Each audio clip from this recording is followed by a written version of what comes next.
भोला रो भोला।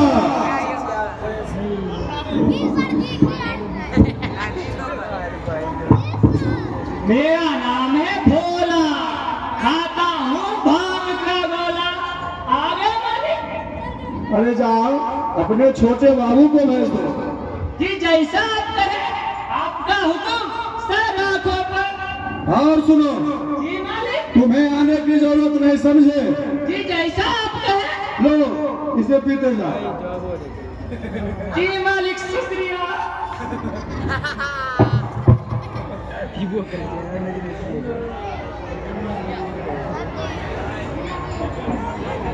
खुश रहो। आपने मुझे बुलाया पिताजी। तुम्हारे परीक्षा का रिजल्ट निकला या नहीं? हाँ पिताजी, आज ही तो निकला है। और आपको पता है मैं यूनिवर्सिटी में टॉप किया पिताजी। वाह, आज मुझे बहुत खुशी हुई कि तुमने अच्छे नंबर से पास किया है। आगे तुमने क्या सोचा है? आगे बस कांता और रोबोट का असिस्टेंट बनकर प्रैक्टिस करूंगा पिताजी। और क्या, अपना नाम कमाऊंगा, ख्याति अर्जित करूंगा। मुझे भी तो सारा शहर जानता है। आपका मतलब मैं समझा नहीं पिताजी। मतलब ये कि दौलत वालों का नाम शहर का एक एक बच्चा जानता है। उसे नाम कमाने की जरूरत नहीं पड़ती, उसे नाम खुद ही मिल जाते हैं।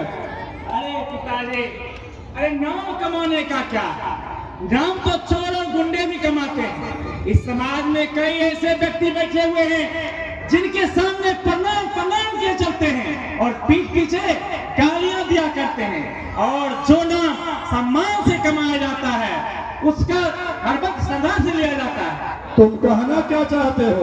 यही पिताजी, सत्यमेव जयते, सत्य का सर्वतः विजय होता है। मैं पैरवी उसी का करूंगा जो अन्याय में फंसा हुआ हो और जिसका पैरवी खुद भगवान करता हो। और मैं उसे बचाने के लिए इस हद तक जाऊंगा कि मैं उसे बड़ा इज्जत भरी करूंगा। ये भी अमर, तुम्हें सदा सेवा नहीं, हमारी सेवा करनी है। मैंने तुम्हें पढ़ाया लिखाया और पाला पोसा है, तुम्हें और किसी का नहीं। ठाकुर बलवंत सिंह का केस की पैरवी करनी होगी। तुम्हें एडवोकेट कामतानाथ नहीं, मेरे वकील जगतपाल सिंह का असिस्टेंट बनना होगा। ठाकुर बलवंत सिंह सदा शान से जीना सीखा है, किसी का अपमान सहकर नहीं।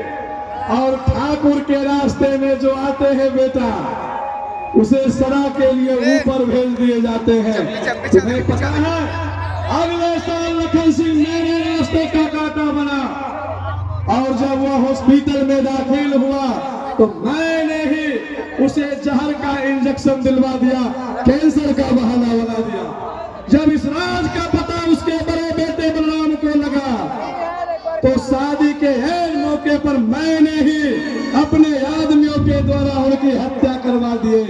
मुझे लोग सफेद चादर देखकर समाज सेवी कहते हैं और इतना बता देते हैं, ठाकुर के रास्ते में जो जो भी कांटा बनने की कोशिश करता है उसे ठाकुर रास्ते से हटाना उनका पहला काम होता है। और तुम हो, लेकिन पिताजी, पैरवी करोगे। लेकिन पिताजी, इसके खिलाफ मैं कुछ सुनना पसंद नहीं करूंगा। अरे भोला, मैंने तो तुम्हें मना किया था यहाँ आने से, फिर तुम यहाँ कैसे पहुंचे? गलती माफ मालिक, कोई आपसे मिलना चाहता है। कौन है वो?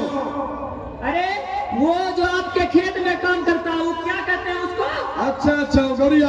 हाँ मालिक, वही आपसे मिलना चाहता है। जाओ भेज दो उसे। जी अच्छा मालिक।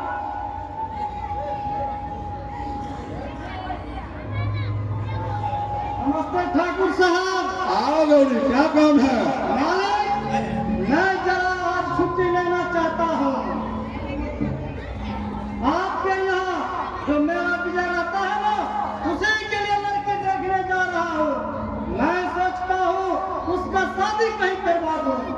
अब इस तन का क्या भरोसा, कभी हम पका हुआ गाँव से टूट कर गिर जाएगा।